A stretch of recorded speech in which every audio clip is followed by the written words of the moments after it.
Hello, everybody. Good afternoon. It's such a pleasure to be here. My name is Marsha Skrypuch, and the most recent books that I wrote is the trilogy Kidnapped from Ukraine, and this is book two, Standoff. And I wrote the trilogy very quickly, and it was not something that I had ever dreamed that I would be writing about. I mean, none of us had, wanted to think that this war would have ever started in the first place. But when it did start, a lot of educators contacted me, educators and librarians contacted me to ask how to speak to kids about the war in Ukraine. And so I did a lot of public presentations, and also I did an art project with the Shevchenko Foundation to help kids who had fled the war talk about it themselves in pictures, like to process it. And so I was plunged into all of that just because I am someone who is known to speak about Ukrainian topics in North America to people who are not Ukrainian. And so I was in the midst of that whole thing. And I set aside the book that I was writing, and I had been writing a companion novel to Winterkill. Winterkill is my novel that is set during the Holodomor. And so the next book was going to be set during the Stalin terror years. And I just could not write a book set during that when Putin was doing that to Ukrainians in real time. So I set that aside, and I was working on a medieval novel about Roxolana.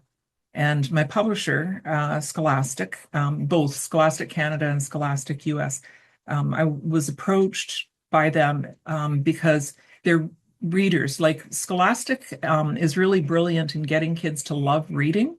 So they have book fairs where all across the US in schools and in Canada, where kids go into a bookstore type setting and they pick out a book for themselves to read, and they're very inexpensive.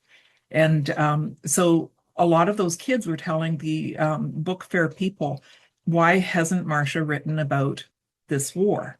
We need to understand what's going on.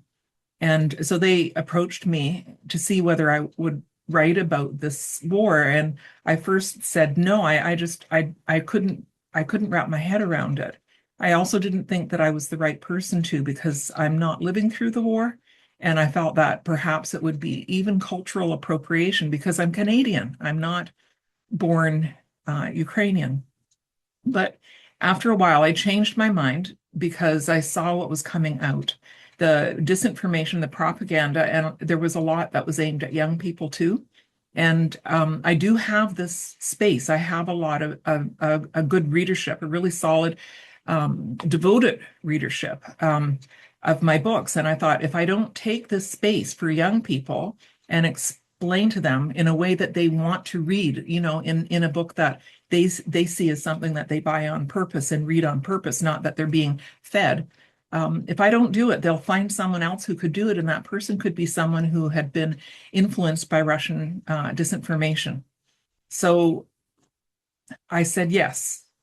And because it took so long for me to say yes, and they wanted all three books to be written before the first one came out, and there's a war going on. So they said, how quickly can you write these books? And I said, the fastest I've ever done a first draft of a novel is 6 months. And they said, great. So how about we'll give you 18 months to do these three books? So I actually did finish them in 17 months. But the thing is that a book takes as long as it takes, no matter how many months you spend on it. You still spend the same number of hours writing. You can't do anything other than that, because it's a mental exercise. It's a physical. It's creative.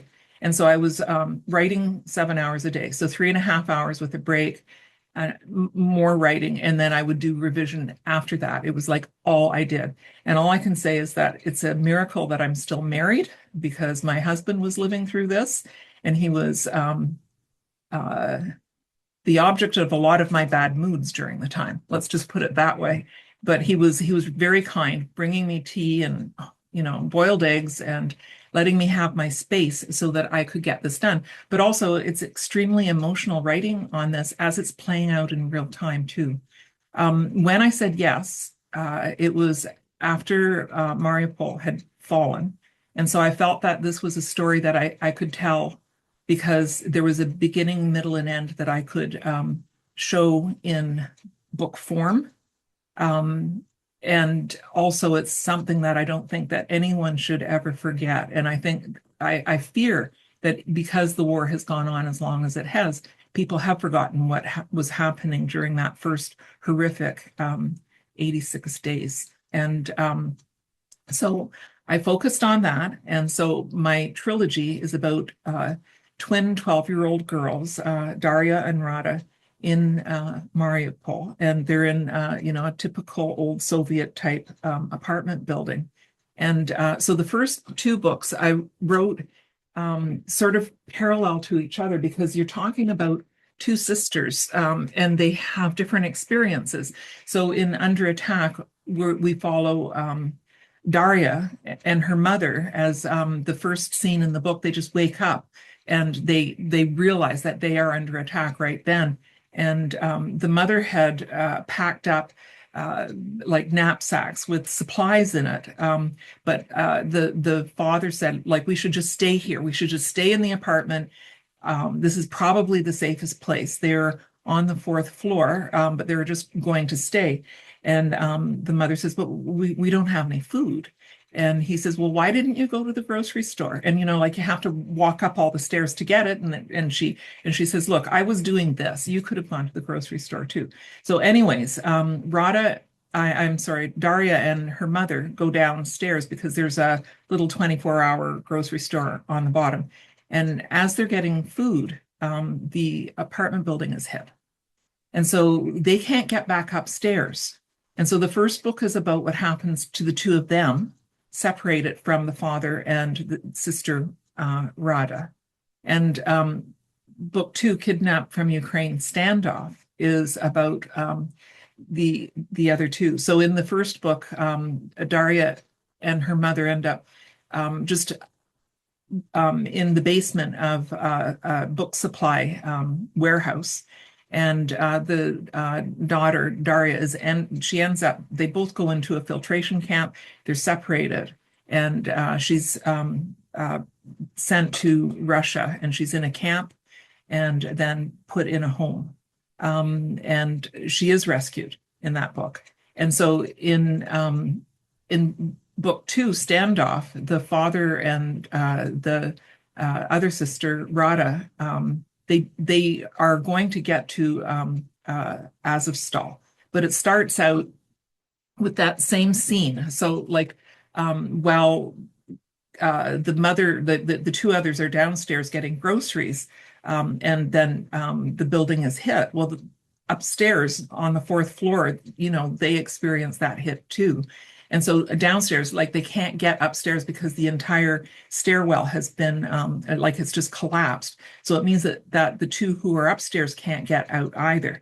But I just want to read you this scene. And so they're paired scenes. So as I was writing the second book, I had the first book manuscript open on my laptop at all times because I had to keep on making sure that every time like they texted each other or they tried to call, like the two had to match. It was kind of like doing a puzzle, a jigsaw puzzle, and the two had to go together. And so the as they're downstairs, Rada has to get dressed. She's not dressed. And she's a real girly girl, and her other sister is more of an athlete. And so she gets dressed. She has bunny slippers on. She put on her sister's clothing because it's more practical, so leggings and a hoodie. And then she has these bunny slippers on. And she goes out into the kitchen. Dad was dressed. He was sitting at the table finishing up a call. He set the phone down and he said, that was Azovstal. He says, all of us can shelter at Azovstal until this is over. That's great, I said. Azovstal was a massive steel plant built in the 1930s. It had a maze of bunkers and bomb shelters underneath that went on for several kilometers. If any place was safe in Mariupol, it was in an Azovstal bomb shelter. But what about you? Don't you have to report to your unit? We're meeting at the plant, said Dad. So when Mom and Daria get back, we'll be on our way. We'll take food with us, the knapsacks, whatever else we need. That's the plan, said Dad. We'll get through this. Right at that moment, a loud crash shook our building. Through the window, I watched in horror as a high-rise a block away burst with smoke. I had a sick feeling in the pit of my stomach that this wasn't going to be as simple as Dad had said. Mom and Daria should have been back by now, I said. I was thinking the same thing. Dad punched into Mom's number. It didn't go through. He hit redial and stared at the screen. Come on, Yaroslava, pick up. Maybe we should just go down and meet them. She's expecting us to be in the apartment, said Dad. What if we miss them somehow? Let's give them 5 more minutes to either call back or return. In the meantime, do your bathroom stuff. Another explosion flashed bright outside the window. I swallowed down my anxiety. I didn't like the fact that Mom hadn't picked up. While Dad kept stabbing redial, I slipped into the bathroom. I'd just put toothpaste on my brush when a loud sound like 1,000 dinner plates exploding made me drop it. The floor of the bathroom shook. I clutched the sink. When the noise and shaking stopped, Dad called out, Rada, are you okay? I tried to open the door, but it stuck on something. I'm fine, Dad, I shouted. I took a step back and then charged the door, shoulder first. It barely budged. The second time, I bashed the door. It scraped open. The bottom of it was stuck on glass fragments and plaster that had fallen in front of it. On the living room floor was Dad, a dad-sized mound covered with a tablecloth, studded with shards of glass. And he had worried about me. And she had been in the midst of doing a bracelet. She is like an artsy kid, and she was making a bracelet with pieces of Azovstal steel shards. And her mother is a manicurist, and so old nail polish. My bracelet pieces were scattered with the glass and plaster all over the living room, looking like giant drops of blood. Our window was blown out. It had just a few jagged fingers of glass left in it. Rain and wind blew in through our flat. The shards studding the tablecloth looked razor sharp, and thinking of my dad underneath all that made my heart pound. Was Dad bleeding? I didn't want to think about that. I especially didn't want to think about that because I didn't want him to move until I could get the worst of it off him. I inhaled slowly and tried to stay calm, which under the circumstances was a pretty big order. That was quick thinking, pulling the tablecloth on top of you, I told Dad, trying to sound like this was a normal conversation. Do you have shoes on? Dad asked. I'm wearing my bunny slippers, I said. So don't worry, my feet are protected. The glass will cut right through the fabric of those old raggedy things, said Dad. Stay where you are. I'll get this off myself. The mound shifted. Don't move, Dad, I said. I can get you out safely. Please trust me. Dad miraculously stayed still, although he was right about the bunny slippers. Daria had gotten them for me for St. Nicholas Day, and I loved them, but the soles were worn thin. We had a scrubber sponge on a long handle to clean the tub and shower with, so I leaned back into the bathroom to grab it. I also stuck a hand towel into my waistband. For once, I was grateful that our flat was small, because it meant I only had to go a meter or so to navigate through the sharp glass to get Dad. I cleared a path for myself through the glass by pushing it out of the way with the long-handled sponge. Even so, I shuffled forward, not lifting my slippers off the floor because I didn't want the glass to stick to the bottom of them. I got to Dad and grabbed the corners of the tablecloth. Stay still, Dad, I said, as I delicately lifted the cloth up and away from him. I gripped one of Dad's hands and steadied him so he could stand up without stepping on the glass. He stood still, and I brushed the hand towel over him to loosen any small bits of glass that were left. We need to get into the tub until this settles down, said Dad, grabbing my shoulders and turning me toward the cleared pathway down the bathroom. It's the safest place. We had just stepped into the bathroom and closed the door when another explosion blasted. I gripped the sink as the whole room shook. Dad steadied me and helped me into the bathtub. He grabbed all the towels from the rack and threw them on me, and then he got in beside me. It was a tight fit, but it felt good to be in a sturdy cocoon of the tub. I helped Dad drape the towels over us as the storm of explosion continued. Dad squeezed my hand, then placed it over my ear. Over the explosions, I heard the shout, "Cover your ears!" I put my hands over both, protecting my eardrums from the blast. Feeling Dad's warmth made me feel safe as possible, but what was happening with Mom and Daria? If they got back to the flat, they'd walk right into the exploded main room. It wasn't safe. Why hadn't we heard from them? Where were they sheltering? It was too scary to think about. I hummed to soothe my mind. And my memory filled with a Malonka concert that we'd been to at New Year's in the city square. I tried not to think of the people.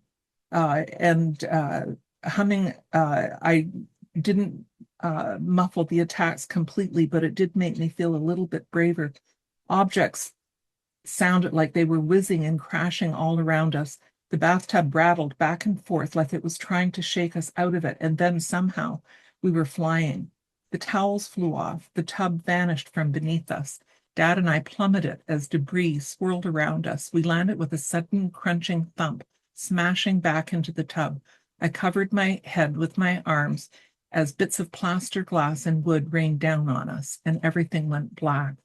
And so what they did, they actually crashed through the floor, and they're on the, in the apartment below them. So the way that I did my research with this book, I did something that was completely different than what I do with historical fiction. I wrote it in a way that it sounds like historical fiction, but with historical fiction, you can interview people face to face who have experienced trauma in the past. And I didn't feel that it was ethical for me to, even what people had shared with me in person, even if they said that I could use what they had been going through, I didn't use any of that. And I tried not to talk to anybody about this kind of thing face to face or directly at all.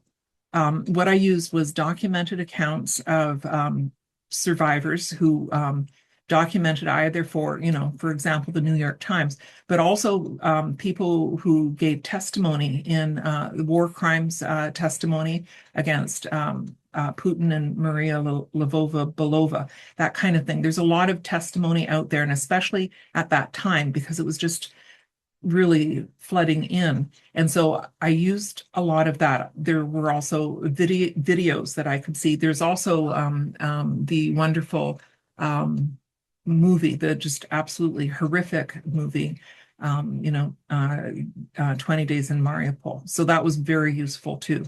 And I mean, because it was playing out, I could just look at newspaper archives from all different places, all different sources, and you could just piece together. And so what I did was my characters are all creations. And even if I, by happenstance, heard something directly from a person, I didn't use it. So I had to come up with something else because I wanted to make sure that everything that I used in these books was something that someone had already shared publicly, and not with me, just because I wanted it to be, basically, this is historical fiction written as it's happening. And it's just something that I had never done before, but I feel very strongly that people who are living through this have a right to their own story, and they will be writing their own. But I needed to write this now because people, especially in North America, particularly in the US, need to know what's happening and need to feel it as if they are going through that. So that scene, I did that scene, and this kind of scene is playing out like a movie. It's playing out like a role-playing game so that people who are reading it feel that they're the ones in the bunny slippers. They're the ones trying to push the shards of glass out of the way to get their own father out from underneath all that glass. So I was quite intentional about it. The feedback that I've got from kids is they feel like it's them, and there is a lot of empathy that they feel, but they read it as if it's historical fiction. This is the thing, because it's hard to believe that this is happening now. And that's the other feedback that I get from readers is, I can't believe this is going on and that we're letting this go on.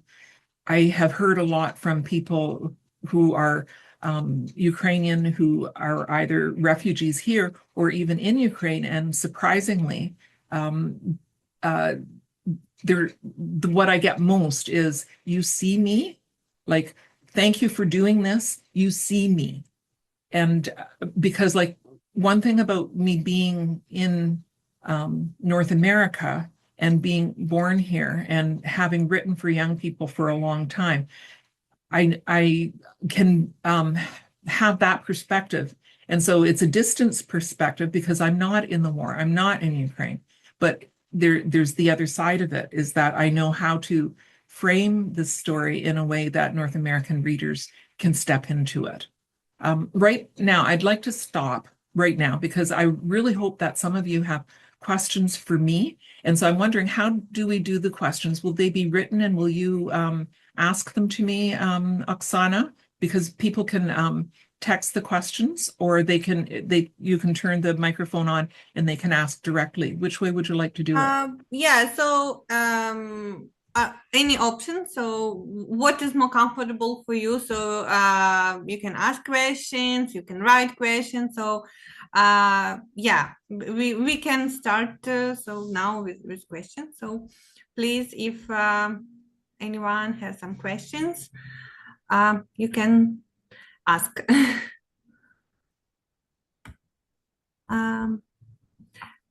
Okay, I have a question. Maybe other visitors will prepare their questions. You mentioned that you were banned by Russia, right?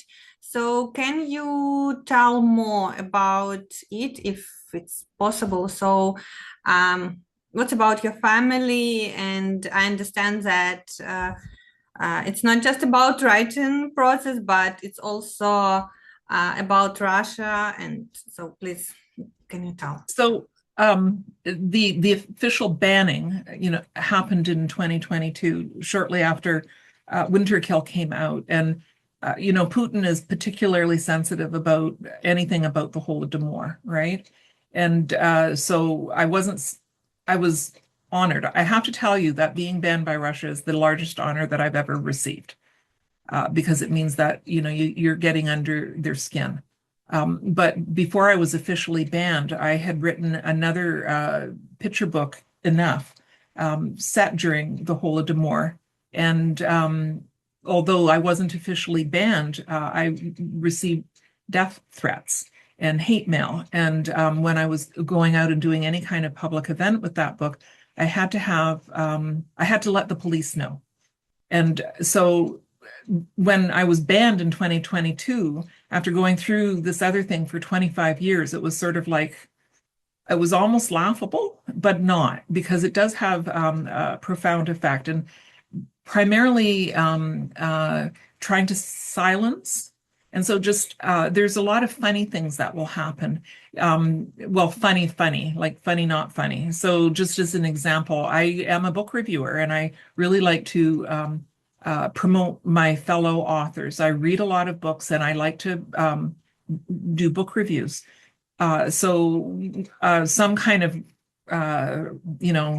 monkey on a typewriter in a basement in Moscow, all these like disinformation bots, got into my Amazon account and wrote in my name hate reviews.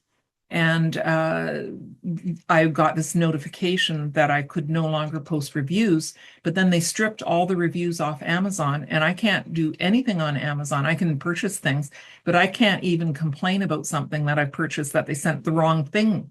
So all my reviews, and I'm talking probably over 1,000, were stripped, and I can't do anything. And so it's weird because, like, I contacted them and I said, I think that this was a mistake. I think it was like, someone pulling algorithms and everything. And then I got an email back, and they said, these are the reviews that you sent that we consider hate. And it was blank.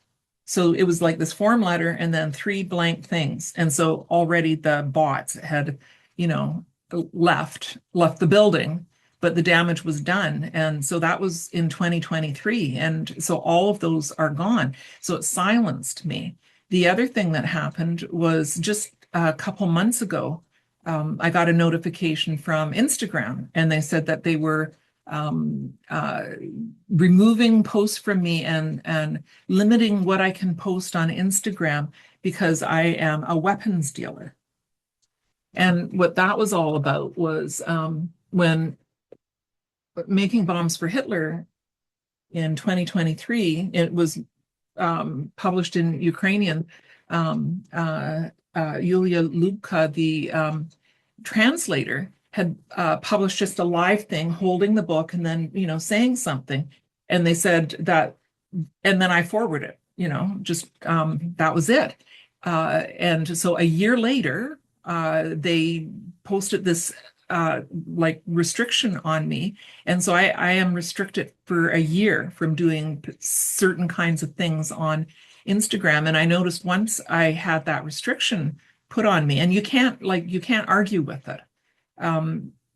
Like anything that I post on Instagram just gets no traction. So instantly I was silenced. I've also had people go into my Wikipedia page and change. So I suddenly had a degree in cooking from the University of Florida instead of a master's degree in library science. And I lived in Florida, just silly, stupid things. And then also constant chronic, which I'm not the only one that gets it, is, people telling me to kill myself in the Russian language, and people calling me all sorts of derogatory terms in the Russian language. So that's just normal. And, most of those, when they're on social media, you can just delete them. But that kind of thing happens time and time and time again.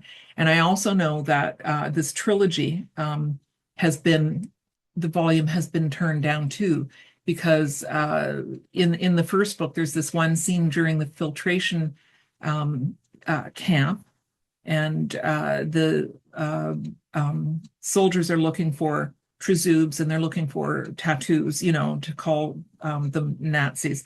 But also because the girl is, she's got really short hair and dresses, neutrally. They accuse the mother of raising her as a lesbian. So just that word, there's a whole pile of schools in the States that are on alert for it. Because of that one word. But I mean, that's what happens, when you're going through the filtration thing. Russians have very specific ideas about what people can and can't be. And it's just, that's the kind of thing that happens when, for me anyways. And like, it also, you just feel paranoid because like little things will happen, and you don't know whether it's happening because they're doing something to you, like all these stupid, bots, or whether it's really happening. So just as an example, right, as the war was starting, there's this campaign by my own colleagues, my fellow writers, trying to say that I was a racist, and so that I should be removed from this one listserv for Canadian children's writers that I actually created and have run as a volunteer for since the late 1990s. And the people that they said did it wouldn't have done it, but it doesn't matter because it's this thing that just happens. But it's sort of like this pile-on that happens because anything that they can do to shut you up is really the goal. But this is nothing compared to, this is just trivial compared to what people in Ukraine are going through. But that's what happens. And all I'm trying to do is to make more people understand what's going on in Ukraine. Thank you so much for your answer. Also, we have a comment. Please check our chat. Okay.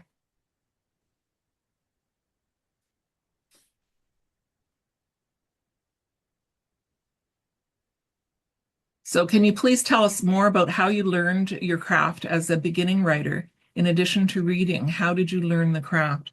So I'm dyslexic, so I didn't learn to read until I was 9, and I taught myself, and I learned how to read by reading Oliver Twist by Charles Dickens over the course of the year. And it was a revelation to me because up until that time, the books that I tried to read, I could read the words, but like I didn't get the content at all. And for that book, I got the content, and the content was like a movie in my head. And ever since I read that book way back at age 9, I knew that that's what I wanted to do. That was my goal in life, was to put movies into people's heads. That's it. And for me, the movies work best if they're on paper. And so even by the time I was in grade 8, I had written my first novel. Now it was pretty awful, but it was the same thing as what I always write, because that one that I wrote all the way back in grade 8 was about a brother and a sister in the American South during the time of slavery who escaped and came to Canada for freedom. And like any of you who have read any of my books, you know that that's exactly what I always write about, the exact same kind of thing. But I learned by reading. And so I didn't take lessons. I did a degree in English so that I could broaden what I had read, because I had such an unusual way of learning how to read. I missed a lot of things that most people had read.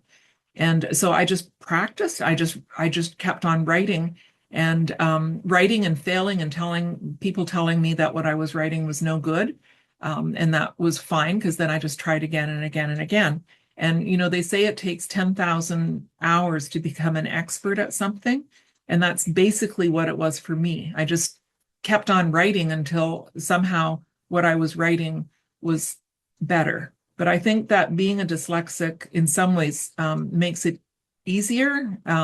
That probably sounds strange, but dyslexics see in images rather than words. I don't know. Like, I don't know how people who don't have the gift of dyslexia actually see the world. But like every time, even if I'm just walking down the street and there are houses in the street, I look at the houses and I think, what must have been there 100 years ago?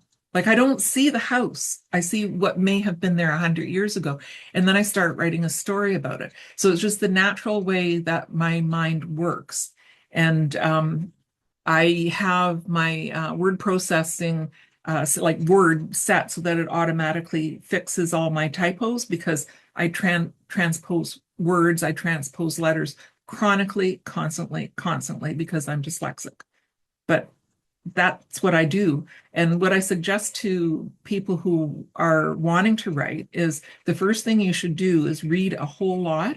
And for kids, I tell them, try to read 1,000 books, and try also set aside 10 minutes every day to write, but not for other people to look at, because like this is one of the worst things, is that we feel that we need to be judged by other people, and really it's for your own self-satisfaction. And so if you're reading a lot and then you're writing 10 minutes every single day and hiding it, like not letting anybody else read it, what will happen is you will develop your voice. You will develop the voice that you are supposed to have.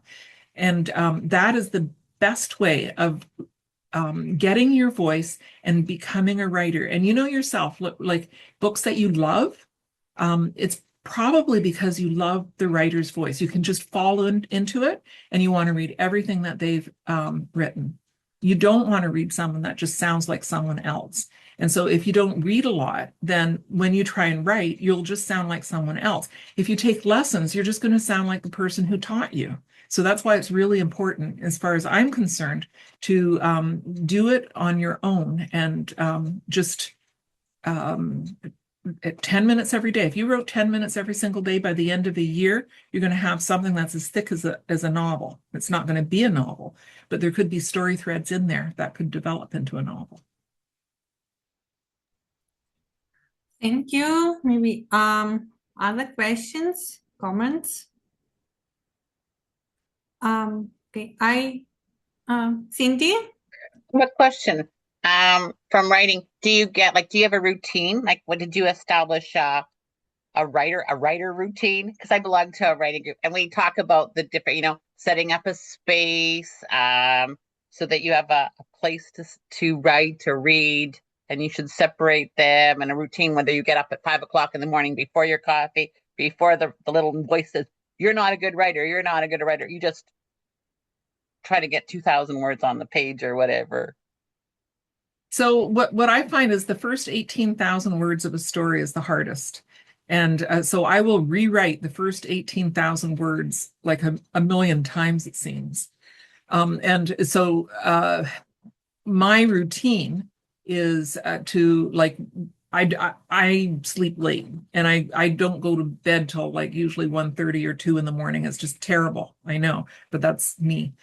So when I get up in the morning, I'll have my coffee and all that kind of stuff, and then I'll write then. So it's later than what most people would do. But I open up the manuscript and I read over what I wrote the day before, try not to go any further back than that, fix it, and then try to write some more. And my ideal writing time is a 3-hour chunk.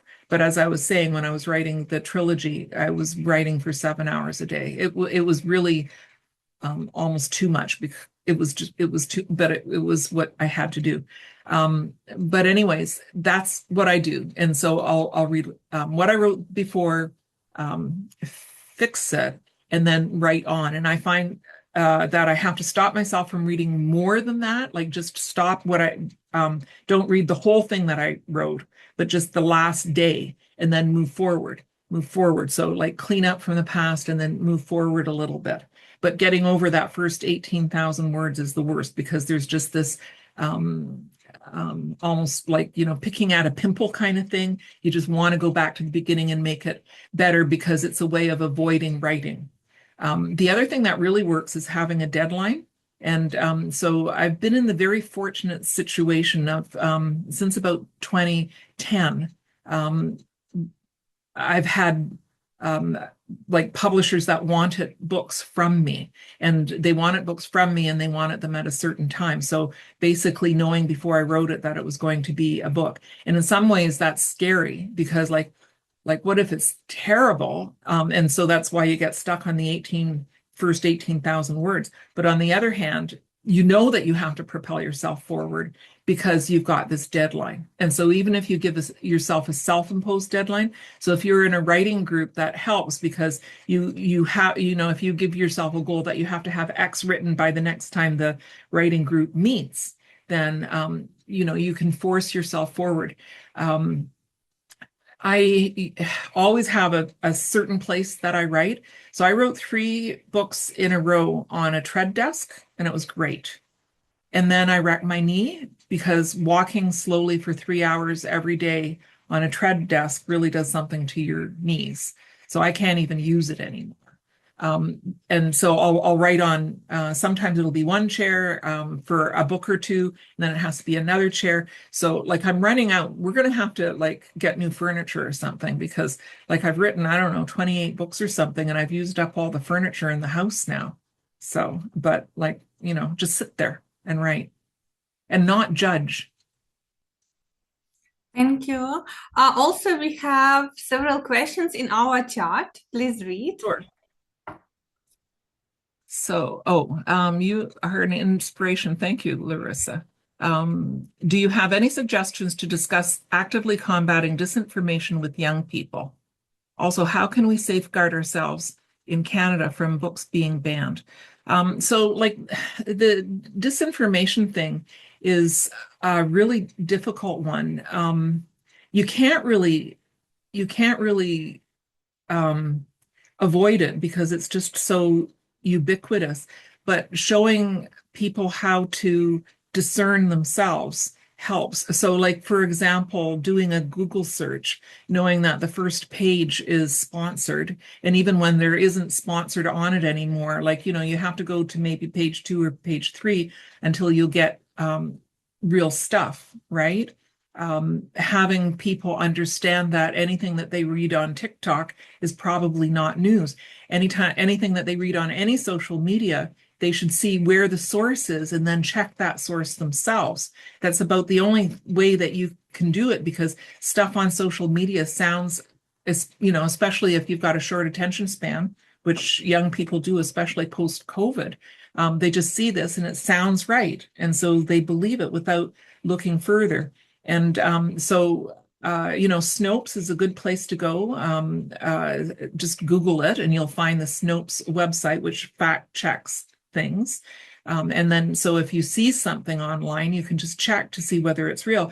But if you see something online and it doesn't give a source, then assume it's false. If they give a source, then you have to check it yourself.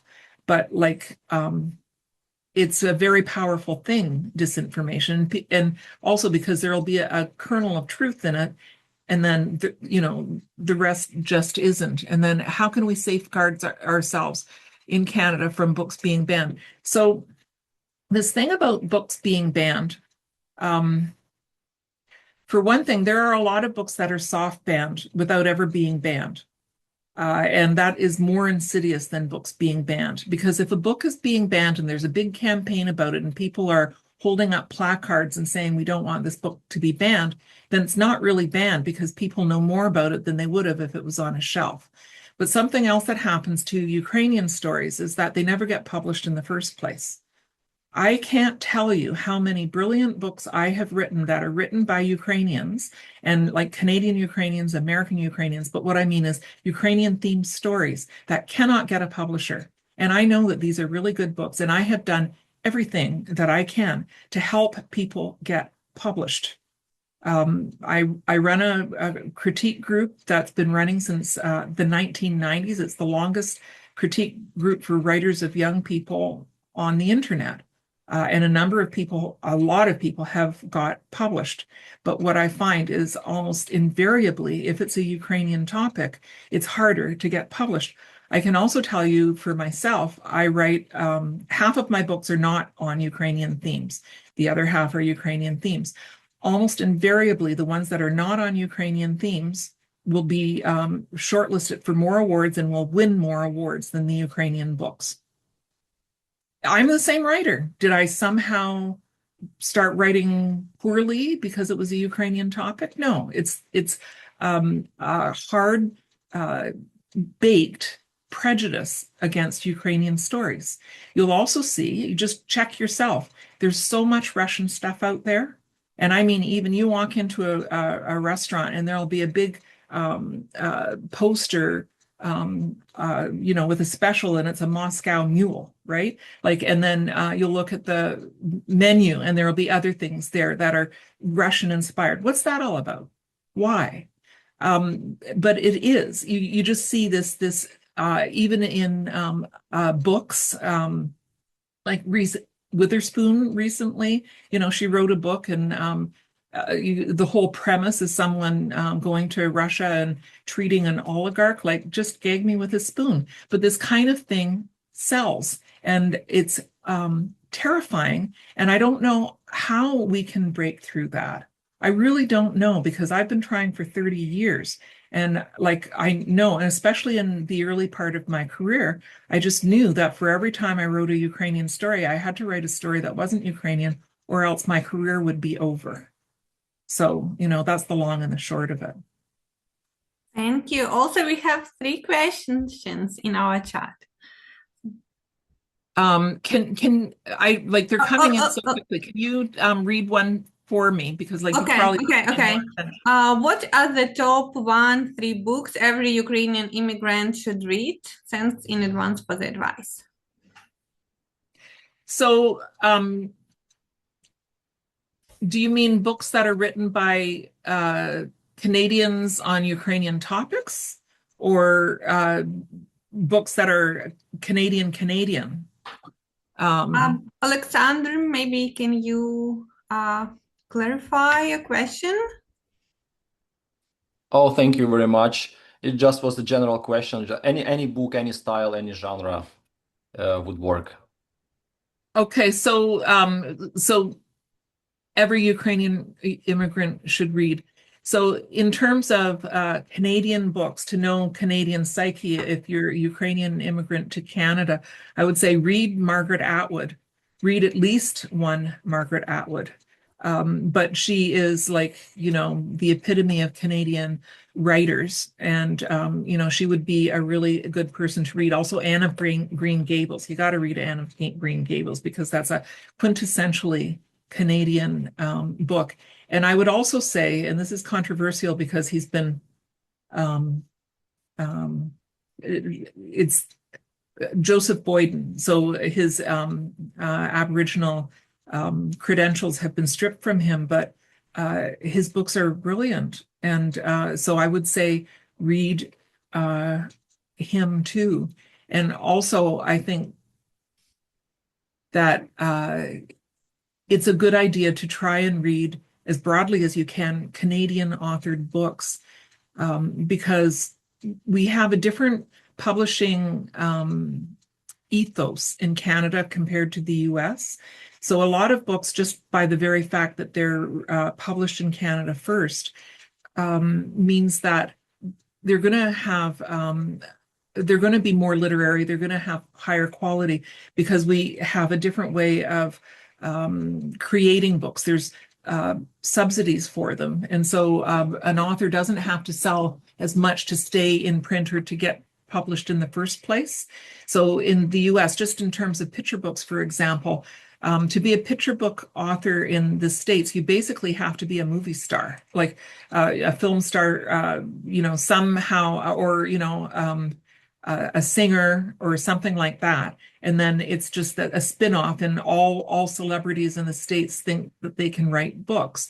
In Canada, it's the quality of the book itself, and Canadian children's picture books are sold worldwide, like Franklin, you know, the Franklin Book Fair, the Frankfurt Book Fair. The Canadian books are just really respected all around the world. So, you know, look at the Canadian sections and look. And so you might see a topic that's written by an American and the same topic written by a Canadian. And dare I say that probably the one from Canada is will be more interesting. The other thing, I'm just going to tell you about this one book that is written by a friend of mine, and she passed away before it was published. Red Flags and Butterflies. And so this is a book for young adults. And while I was writing the trilogy, Kidnapped from Ukraine, I had a phone call from Cheryl Azam, who was a writing friend of mine, but she'd never had a book published yet. And she said, "I have bad news. I'm dying." She had pancreatic cancer, and she knew that she only had less than a year to live. And she'd just finished a manuscript. And she asked she said, "You've had a lot of good ideas in the past, and I was wondering if you might have a good idea for me, because I've got this written. I really, really would love to have it, you know, to finish it and to see it published." And so while I was writing the trilogy, when she was able, between treatment, I would meet with her at a coffee shop, and we went over the manuscript, and I just told her, I just gave her feedback how to make it better. It was really good to begin with. And then just a couple months before she died, I contacted one of my publishers and told them about the book, and then sent them the manuscript, and they loved it. And so before she died, she actually got to hold the contract in her hand. And so what this book is about, it's not anything to do with Ukraine, nothing to do with the war, but it is about a young girl who actually has a war within her family because her father is emotionally abusing her. And Cheryl, the author, based this on, she was in an advocacy group for people in that situation. And it's a brilliant book. So if you don't know what to read and you want to read something Canadian, please pick up Red Flags and Butterflies by Cheryl Azam. And one more question. Are there things we can do to support Ukrainians at this time? So yes, the very best way to support Ukrainians is when you're thinking of a donation, try supporting a Ukrainian cause. My go-to place that I donate to when I get royalty checks is Canada-Ukraine Foundation. I just do it every time I get a royalty check. That's where I make donations. And but there are many, many Ukrainian causes. Do not donate to the Red Cross. Yeah, you know that Red Cross now works, yeah, in Russia, so-called Yeah. works. Yes. Yeah, next comment. Thank you for writing on such important topics. After this trilogy, what book can we expect from you next? So I'm going to go back to the other story that I was writing, which was about Roxolana. And I've actually been working on that novel for 20 years. And I keep on getting pulled back to do work for young people by publishers requesting, topics, which I'm thrilled by that, they would want me to write on particular topics, especially because they're topics that I want to write on. But Roxolana has fascinated me for so long. And way before, well, in 2008, I was able to travel to Crimea and actually stood on the place that she was auctioned off. And I was in her hometown and in her father's church and in the crypt. And it's just something that I really want to do. It won't be for young people, though. And so I want to write a trilogy. And so that will probably be my next book. But I'm always open to writing on topics for young people because I can have more than one story in my head. I have actually written 2 books at the same time on more than one occasion. And it can be kind of confusing, but I have done it. And in some ways, it's interesting because you're working on the one, and then as a break, you write on the other. And I think that's also the gift of dyslexia, because dyslexics have all these rooms in their head with images rather than, I don't know what other people have in their head, but I can do it. One more comment. Thank you so much for your concerted effort and focus on young people perspective to capture and activate the minds of people of all ages and cultures is legacy. However, for Ukrainian Canadians to see our voices and stories showcased makes you a Ukrainian Canadian treasure. And Thank you. next question I have Trlogy. Thank you. Yeah, and if I may, I also have a question. You mentioned that your book "Making Bombs for Hitler" was published in Ukrainian. So are you going to translate this trilogy in Ukrainian too? So I never know what's going to happen with my books because it's a rights issue. So the publisher holds the rights. And so when both Making Bombs for Hitler and Stolen Child were both published in Ukrainian editions, and like they're so beautiful. They're just so unbelievably beautiful. And so I'm just hoping that more will be published. I don't know that anybody in Ukraine really wants to read my thoughts about the war, because there are so many really high quality books that are coming out of Ukraine written by people who are living through them. In particular, Victoria Amelina's book just moved me. I have a question. There's just so many. So I don't know, but my books are also being translated into Romanian. And so this is the Romanian version of Making Bombs for Hitler. And Winterkill is being published in Romania and Moldova. And I was just interviewed by a magazine, a Moldovan magazine, and that article, I don't know. She said she'll send it to me when it comes out. But like, I think that my historicals are more important for people in Ukraine to read than my contemporary, because they're living through it. They don't need to hear someone like me tell them my version. But I wrote those books specifically for the American reader. And some people who have read my earlier books, like my historicals, have commented. They said the characters sound so American in here, like they say mom and dad. They're eating food that you could find in the US. Well, so do Ukrainians. But like I did that purposely too, because I didn't want North American readers to see Ukrainians as some like, an arm length away. I wanted them to think of Ukrainians as humans, because this is the problem, is that it's really easy for people to, do this us and them thing when really it's all us. And if Ukraine doesn't win this war, everybody, even those selfish people who don't care about Ukrainians, they're going to be as damaged as everybody else. So, but like my historicals, I think are important for people in Ukraine, especially young people, to perhaps read. And so I'd love to see more of them translated into Ukrainian. And the reason is because history had been Sovietized. So a lot of the things that I write about, they're written from the perspective of people who fled to Canada and were able to preserve the stories of why they fled. And these stories really need to go back to their homeland for people to understand why people from Ukraine ended up coming to Canada so often. And that's what my books do. Thank you. There's a Please, question. Christina. Yes, first a comment. I have been traveling to community groups and schools for many years trying to present Ukraine and its history. And for years, I was saying, we don't have anything for children to read. You are a godsend.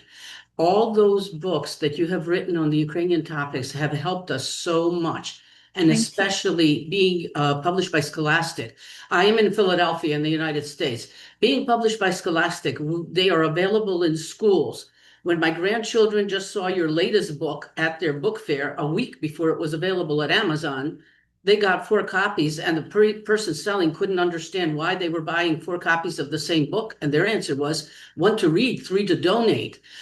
We have been donating to libraries, anybody, school libraries, and we have been getting fantastic feedback from the schools especially. So thank you so much. But also, what order should we be reading Making Bombs for Hitler and Stolen Girl? Which comes first? Okay, so you're asking a dyslexic what comes first. When I turn the hot water on, I'll get cold 50% of the time. And it was the same thing with the book. So I actually wrote Stolen Child. It was published as Stolen Child and then subsequently Stolen Girl. I wrote it first, and then I wrote Making Bombs for Hitler, and then I wrote Underground Soldier, which was subsequently published as The War Below.